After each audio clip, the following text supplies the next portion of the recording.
恭喜各位完成考验，晋升为 K9 经理。目前存活人数12人。接下来，请各位前往9楼集合，迎接第4次晋升考验。各位欢迎来到茶水间，想要在这里存活，请最大程度发挥你们的观察能力。你们需要用5分钟的时间，记住这里的场景、桌子、椅子、沙发、脚垫等。5分钟后，自行凑出3人一组，重新进入茶水间，在几乎完全一致的场景里，寻找唯一的变化或者不同点。每人仅有1次指认机会，若是同组的3人全部指认错误，则判定为失败，全组共同淘汰。若在3次机会之内找出变化，全组共同通关。请不要有任何迟疑，倒计时开始。在他的身旁是一个正在倒计时的计时器，剩余的时间已经只有4分20秒。考官讲述规则的时候，倒计时居然已经悄然开始，所有人都暗骂不好，赶紧巡视起茶水间里的每一个角落。经过简单沟通，青青把茶水间分成了左中右3个区域，小美负责最左边，青青负责中段，我负责靠右的一侧。每个人都能专心致志，主攻一块较小的范围。接下来的4分钟就是和死神赛跑的时间，10几道身影在茶水间里不停忙碌，看得出来每个人的神色都异常紧张，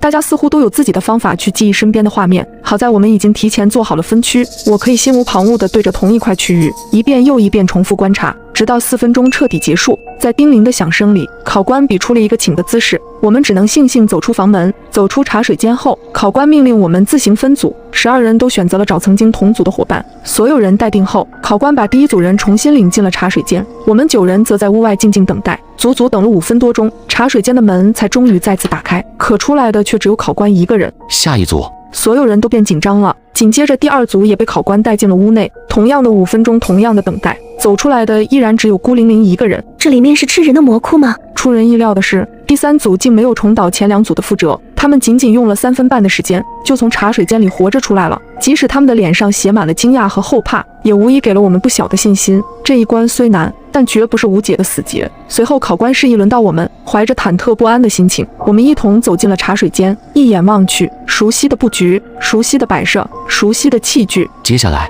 你们有2分钟时间观察现在的茶水间，寻找出唯一的变化，或者说不同点。2分钟结束后，我会通知你们来门口集合。后续的时间里，你们每人有1分钟的时间，指出自己认为的不同点。答对则全员晋级，答错失去机会。3人全都答错，你们就可以把血肉都留在这里了。看着一旁早已开始流逝的倒计时，我不禁暗骂，又是同样的招数，这个考官真是擅长浪费我们的时间。回到茶水间右侧区域，我开始寻找记忆中的每个细微元素。从整体上看，压根看不出2次进入的茶水间有任何区别，所以真正的谜底肯定藏在肉眼难辨的地方。2分钟的时间转瞬即逝，我深吸一口气，最终带着一份白卷走向了门口。即将汇合时，我悄悄凑到青青小美的身边，我这边没有任何发现，我负责的区域也和之前完全一致。听完我们俩的话，小美愣住了，她瞪大眼睛，可是我那边也和之前完全相同。完了，3个人没有1人找出答案。耳畔传来一声细细的轻语，1分钟倒计时，你先说。他指了指我的方向，看着他戏谑的笑容，我的脑袋一阵发懵。说什么？怎么说？我什么都没找到啊！接下来的1分钟，我陷入了一片茫然，直到1分钟倒计时结束，无奈之下，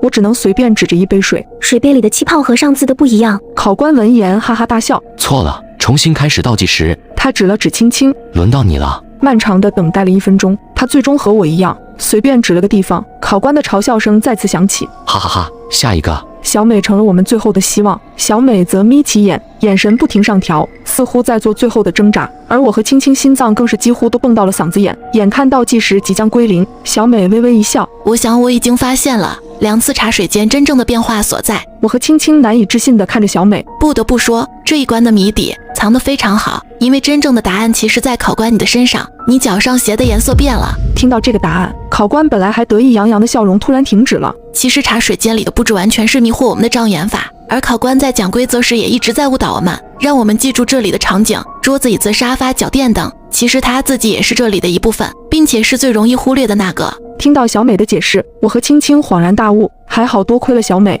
要不然我们就要交代在这了。而这一关也总算是通过了。